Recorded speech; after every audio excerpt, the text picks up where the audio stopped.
अस्सलाम वालेकुम everyone, welcome back to another series of founder files. और आज हमारे साथ हमारे कोहोर्ट 3 के फाउंडर हैं Ismail, founder of EKKO।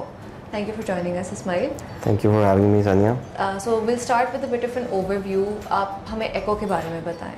What does EKKO do? Okay, so I would like to briefly give a small introduction about how we came across EKKO, the idea itself, and how an industry project or I would say a university project ended up as a commercial product. So EKKO started back in 2019 as a part of my co-founder's PhD thesis, Dr. Alia's PhD thesis, and we sort of applied for the Technology Development Fund. We got the grant and we started developing the hardware based on the research. So EKKO is a sort of a wave stimulation hardware which uses ultra low frequency waves to target auro-motor pathways जो कि हमारी speech production के लिए इस्तेमाल होते हैं. So that part of the brain, the auro-motor cortex, is responsible for the motors of our face as well as the tongue itself. तो हमने through research, because it was an idea, we figured out that if we can develop and test this might be a solution. So we started the R&D, the initial R&D. We onboarded a very good clinical advisor, Dr. Shahbaz Khalid Ranja Sahab. He also heads the Family Health Clinic in Sector 8 in Islamabad, and he's also retired from the Special Education Institute from the federal government, Islamabad. So he really helped us in creating the entire product because he was also working on the same underlying theory which is used for developing EKKO, which is the neurocognitive transmission theory, the NCT. And he had been working on that theory since 1998. So when we got in touch with him, we figured out that there's someone in Islamabad, we don't have to go far away, and we got in touch with him, got his feedback. He was really happy and he was like, I've been working on this for quite some time. And I think it's one of those amazing academia industry crossovers that happens. Yes, and I think it was something very surprising and unexpected, being in the same city, and a theory which has little or no, or had little or no clinical evidence. So we started building the product, testing it. We had our initial pilot studies done at the Family Health Clinic. And और ये सारा कितना time था आपका R&D का? So it took us about 3 years. Wow. From the initial prototype to the MVP to actually testing it out and making sure that now this product works. So it's been a long time when you think about it, 2018, 19, and now it's 2026. But I think this is a part of every health tech company's journey. It takes a very long time to get those products there. And a product that deals in such a finicky vertical, Yes. I would say. I mean, health ko leke, I don't think there's anything more important. Yes, it's a blessing as well as it also has some negative parts to it. If I talk about that, I mean, it's an invention. EKKO is an invention. So having invention has its upside and its downside. The upside is we don't have really direct competitors, right? But the downside is nobody knows about it. So we have to introduce the product to everyone from scratch. And you get those crazy looks. Yes. Okay, this is a crazy product. Exactly. I don't trust it. Initially, the feedback from the parents and the therapists were that, especially from the therapists, is that, oh, so you're trying to replace us? Like, no, because everyone is really trying hard to replace humans these days. Like, it's everywhere. No? So I was like, no, we're not here to replace you. It's actually an assistive device. It's going to speed up the process. It's going to help you in delivering the results in a faster, or I would say in a more evidence-based way. Because speech therapy is really experimental. If you think about it, अगर मैं traditional speech therapy की बात करूं, So they use sounds, they use medication, and they use other sort of equipment, the alternative and augmentative communication devices, which are, by the way, very expensive. Then exercises, plays, games, stuff like that. So we gave them we provided them with an assistive device, which is actually clinically tested, and it's not magic, it's clinically proven, and it will help them. So that was one of the most, I think, the toughest part of that. And how is it dealing with the customer side, convincing the parents or the patients to let them go through this strange device that no one else had ever tried before? Yes, that is something we're still working on, to be honest. We haven't really sorted out that 100%, but I think the most important part is having those initial testimonials with you, those initial parents who trusted you. So we are really thankful to them, to those first 20-30 users that actually helped us create or gain that base. So the clinical trials that we initially conducted, obviously we had to take those EKKO is actually safety tested and CTI tested and Pakistan Engineering Council approved. So we had those backing us for the claim that we were making, but obviously we had to take the parents on board for that. Shabazz Khadir Ranja Sahab helped us do that, and the initial patients, I think they were 16 or 17.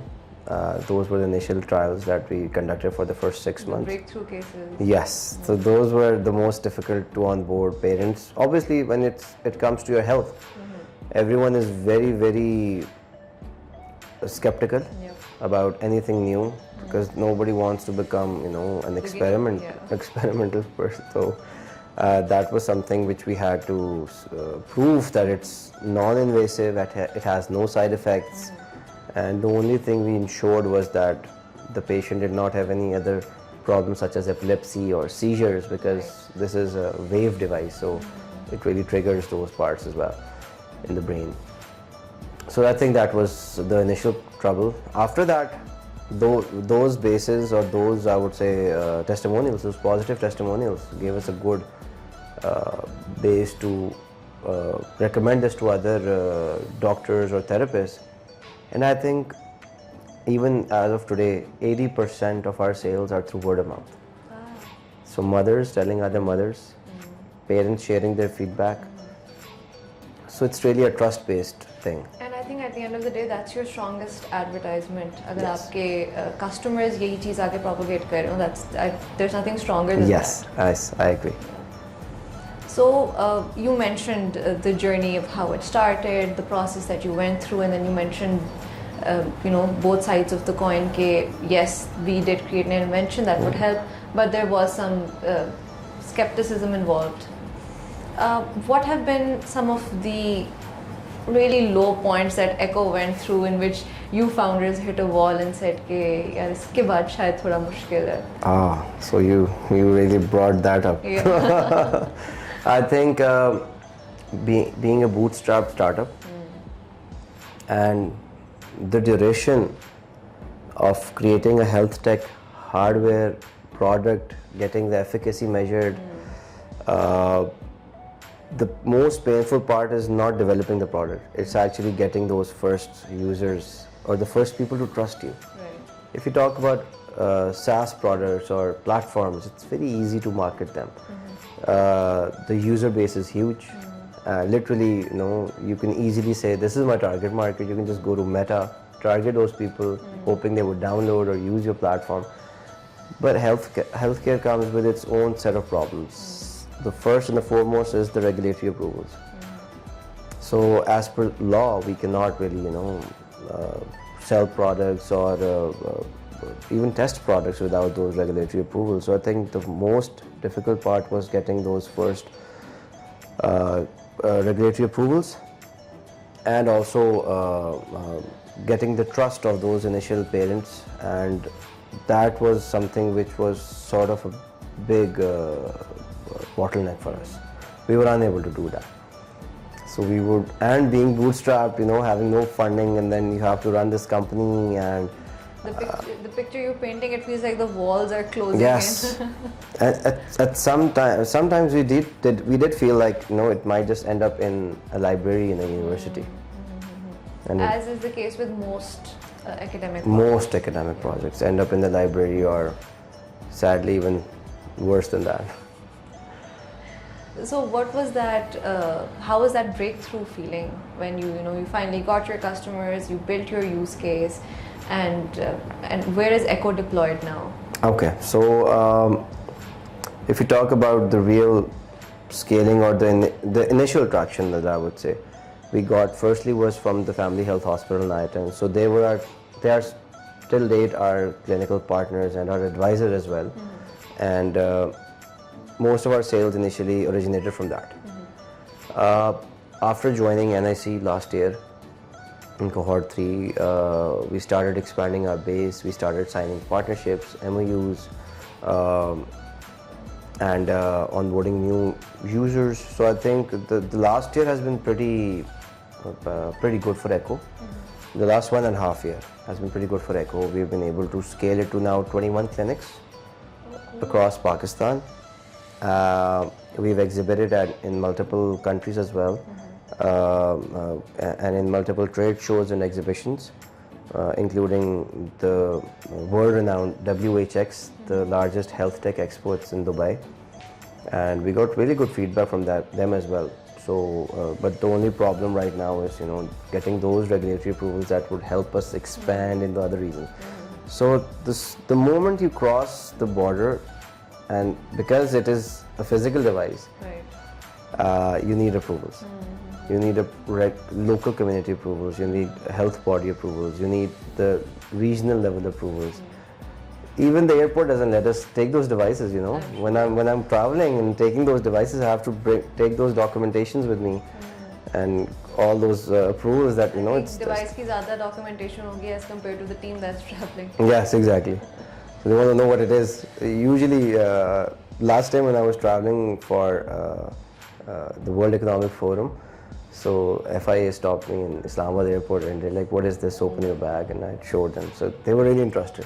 So did you have to give an entire product demo? I gave them a demo in the airport and one of them actually became my client. Oh, lovely. Amazing. You should travel with that device all the time. Then. So one of them, they had a kid in the family who needed that, so we exchanged cards. Wonderful. He was very happy. So this happens at the airport usually when I'm traveling with EKKO. So you have to keep your founder mode on 24/7. Yes. How's that going? Because I do understand that you're also part of the management of an incubation center as well. So how has that been for you, being a founder as well as a 9-to-5 job holder as well? I think it's been very good for the startups that are working or the incubatees of my incubation center, because they get to take advice from someone who has hands-on experience, who's been through that, who's currently running that. And honestly, I think it's a big motivation for them, and it's a bit of a satisfaction for me as well that I'm playing a part in not just my own startup, but in the local ecosystem as well. Right. So I think it's something which complements each other. So I'm really comfortable with that. Well, that's good to hear. Yes. And like you mentioned, good for your incubatees as well. Yes. Iske alawa, how has been the NIC program for you? How has it helped, if at all, shape maybe the trajectory or push the trajectory of EKKO? Koi pivot hua? Was there any drastic change maybe that happened in between? Your expression makes me feel like there a lot of things happened actually. As soon as we joined NIC, we realized that our business plan, it had a lot of gaps, it had a lot of problems. And then I feel like at that point I felt like I wasn't even good at pitching, having other founders with me in the room, listening to their pitches. I felt that I need to improve that as well. Kamran really helped us with the pitching, I would say. I really respect him and the way he has helped me in perfecting the pitching. He helped me so much that we won multiple pitching competitions as well during the last 1 year because of that. That was a skill that he really showed. And since joining NSE, I think we became more ambitious, more growth focused. Having that environment where you have a lot of founders, discussing ideas, discussing opportunities, you feel motivated, and you're like, we should also be up to speed with the local founder community. Because I feel that having health tech, being a part of a health tech startup, the growth is actually very slow as compared to having a platform or having another software, because we don't have a number of downloads to prove. We can't have number of users on board. Every user, every sales, or I would say the whole process of closing the sale, it takes about 2 to 3 months. That's a long time. That is a long time. So this is, and when I talk about the clinics, it takes 2 to 3 years 2 to 3 months to onboard a clinic. Yes. Other than that, I think we didn't not really pivoted, but our thoughts pivoted, because we were chasing the wrong, I would say rainbow, because we were not getting the results initially. That is one of the reasons we joined NSE, to learn from the best and what's going on and what's wrong with our business plan. So I also had some mentorship sessions with Sir Ahmed Masood Saab. He really helped me with his experience, and other than that, the entire NSE team. So we started getting into those pilot trials with the clinics, rather than pushing those sales, because people were skeptical, as I mentioned. We went back to square one. We said, like, okay, I want you to test it. So once they started testing and the results came in, the sales automatically started coming in. The recommendations started coming in, and we were able to do well. So those out of those 21 clinics, 14 clinics were onboarded during NIC. Yes, and we had some help from NIC Islamabad in creating connections as well. So thank you for that. Happy to help. So if I'm sure from one of the viewers there might be some students in the health industry, or maybe there's someone working on their final year project who aspires to get to this point where they deploy their product. What advice would you give to them? I would say I would be honest about it, honestly. I don't want to show any green fields here because being a founder, having a startup, it takes a lot of time and effort without any reward to take your company somewhere. Right. So don't expect a lot of praise, or don't expect a lot of support initially. Every founder is on their own, and it's their decisions that they have to face eventually. So if you have a good product, and if you think that you can really risk it, I would say go all in. I think the right time is when you're graduating from a university. That is the time when you're young, and you have that energy, and you have time, and you have hope.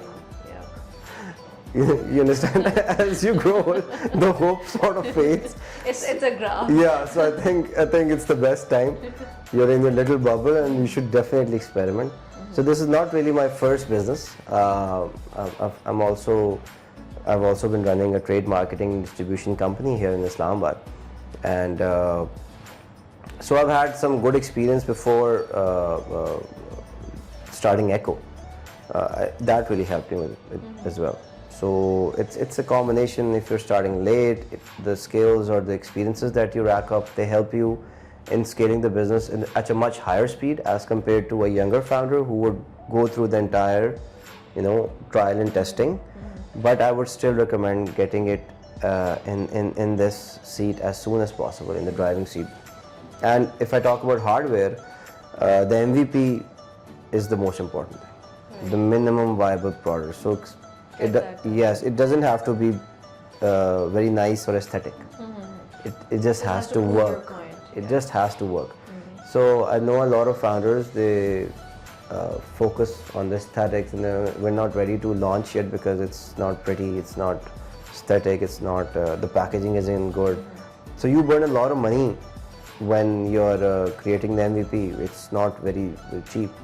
So the packaging, everything has to be ordered, custom made, and the suppliers, they don't take one order or for a single box. So you need to have an MOQ, and then you need to, sort of have those, have that development team who's taking care of that. And initially, as a startup, you don't have that kind of a budget. Right. So just go, start, and once you prove that it works, you will get funding, or you will get grants, or you will get some sort of help like we did. We got funded from Higher Education Commission, from the Technology Development Fund, and we were on with it.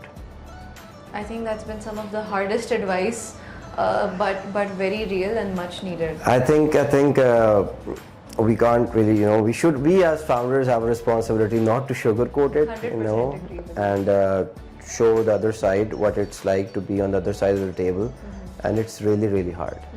You have self-doubt all the time, and I think waking up every day and just being motivated, self-motivated is the real game here. That's a big ask. Yes, nobody's going to motivate you. Actually, I would say, in a country like ours, there's a lot of pressure from parents to actually go towards the other route, towards a 9 to 5, or stability, because this is something very unstable. But you eventually get there, and the reward for that is much higher than you can imagine. So that struggle is worth it. It is worth it.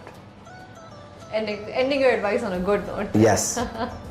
And I understand that you brought the device with you Yes. as well. Okay. So can we have a bit of an unboxing? Yes. So this is what it looks like. So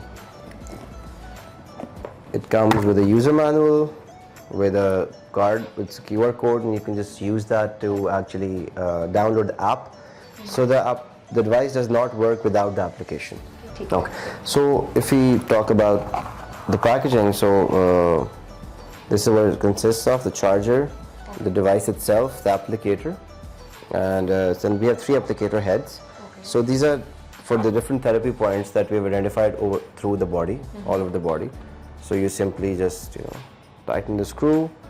For an example, I would use this one. This applicator is for the more flexible parts of the body, like the palm, under your feet, more flexible parts. So you can just join it. So this is the power button, you switch it on, and then I have the app as well. So this device uses the app. It does not work on its own. So this is what the app looks like. It's loading, hopefully, if the internet is working. So it needs an internet connection to work. Okay, so this is what it looks like. You have your initial dashboard where you can book an appointment with the therapist as well. Oh, very cool. Yes, so we have a lot of therapists on board. If you cannot physically come to the therapy centers, you can get the consultation online through the platform. You simply go to the sessions that are uploaded, for example. So it directs all of your... Yes. Oh, okay, nice. Even an illiterate person can use it. Very nice. Because we have the pictures, and it shows what where you need to actually use it or point it at. And if you simply connect it with the Bluetooth, done. So if we talk about the hand, right. So this says right hand, middle of the palm. So it would have place it there, yes. So it's going to work for about 60 seconds. It's going to automatically stop. I'm just going to pause it here, and it'll go to the next session, and then now it's your thumb, right thumb, and you can simply start. Okay. Yes. Nice. So this therapy is custom made. It varies from individual to individual. So every therapy or every child would have their own set of problems. If you talk about speech delays, there are types of speech delays such as apraxia, dysarthria, other motor issues, swallowing issues. So the therapist would actually do a pre-assessment first. After the pre-assessment, they would figure out what sort of problems the child has. So which branch does it fall into. Right. Then they would create a custom therapy plan, and the therapist would upload it in the parent's phone. I see. So the parent would just open up, log in with their credentials in the app, and they would be having their own set of therapy points. And they simply have to use it twice a week, once a week, all 7 days, depending on the complexity and the issues. And in 6 to 8 months of therapy, regular therapy, we've had efficacy of about 80%. That's For a big children, number. yes, for children between 2 to 8 years of age. After that, it drops. Okay. Over here, I would like to highlight one thing, that one of the reasons we see these problems in teenagers or later on is because I think there's this lack of awareness in parents that they don't take their children to these therapists or the hospitals to get their checkups done in time. So they're like, okay, we're fine. And I think it's sort of a stigma as well. People don't openly want to talk about it, that there's something wrong with their child. So one of the major things that I've been working on is the awareness. I try to do it in different groups that I've joined, autism related or other speech delay related. So this also works on some autism spectrums where there is a requirement for speech therapy. So my job right now is to create awareness and to tell people that you need to be open about it. So we're also developing a questionnaire that we're going to be uploading real soon, maybe this month or maybe next week, where parents can do this pre-assessment or a pre-test themselves online by visiting EKKO.pk. And is that in line with milestones that a child has? Yes. So all the milestones, the pre-assessment is based on those milestones. We take a history of the parents, their grandparents, and we also take account of the milestones which they should have achieved by that specific age. And if they haven't, so we automatically then reroute them to a therapist. We are not a part of that ecosystem. Right. So we're trying to create that ecosystem where the therapist, the parent, and the user, they're all talking to each other, and we're just supporting them. Right. Yes. So you've made the product, you've identified the problem, you found a solution, you've got some customers, and you have it deployed. Yes. Now you're just trying to get it accepted in the larger community. Yes, that's the plan. And is that harder than the first few steps? No, I think that's not that hard because the initial traction has really helped us, and now it's not like people don't know about EKKO. It's just that they want to ensure that it works. Right. So we have therapists recommending it to other therapists now. Oh, lovely. So that makes it a lot easier than me pitching it to a therapist, right? So that's how we're doing. I think that's great. I think it's a very ingenuitive invention. I think it's an amazing thing that solves a very important problem that a lot of people have. And I think it's so with problems now growing, solutions to those problems are becoming increasingly easier with the innovations that we have, and I think this is one step towards that. Exactly. If I talk about what you just mentioned, it's we focus a lot on the fancy ideas of the products usually when we look at the startup culture, and when I'm pitching it somewhere, I'm talking or discussing it with someone, people would say, oh, you're targeting a niche. So let me give you an interesting stat about my niche. So there's 170 million people globally suffering from speech delays, and 1 out of every 12 children today globally have speech delays. That's Yes, and if I talk about MENA region, it's even worse there. It's 1 out of 6 children suffering from speech disorders. So I'm not sure if it's still a niche. So it's a real problem, and we're focusing on empowering parents to actually, deliver this speech therapy at home without actually going to those therapy centers. Because when you talk about the traditional speech therapy, they require trained professionals, multiple clinical visits, going there physically, waiting lines. And if you talk about developed countries where healthcare is free, there are even much longer waiting lines. If I talk about UK, for example, So they have a waiting time of about 14 weeks For one session. for one session. So how are they going to take 3 sessions a week? So the problem is real, and open Google Maps right now and just search speech therapy. Simply, no clinic, nothing, just search speech therapy. And how many clinics do you see around you right now? Oh, very few. In the Islamabad region, Islamabad. I see 6 spread out though. Yes. If you search in more populated areas, you would realize that speech therapy centers are in every corner of the society, or the areas, the larger areas, or They're popping up slowly Yes. because of the internet Yes. connection. you would see that there are a lot of speech therapy centers popping up At least locally. 2 in each sector that I see. Yes. This is the kind of problem that we're tapping. So these are all the users, or all our users are coming in these centers. That's pretty interesting. It is, definitely. And that's just one example of a project that made it through because the people behind it, they didn't give up on it, and they kept at it. And that shows the result that motivation takes. And if you are someone who's working on something similar, this podcast, this session is a sign for you to keep at it, to not let go, to keep yourself motivated, and look for spaces like NIC Islamabad in which you find peers and you find mentors and you find programs that help you along the way.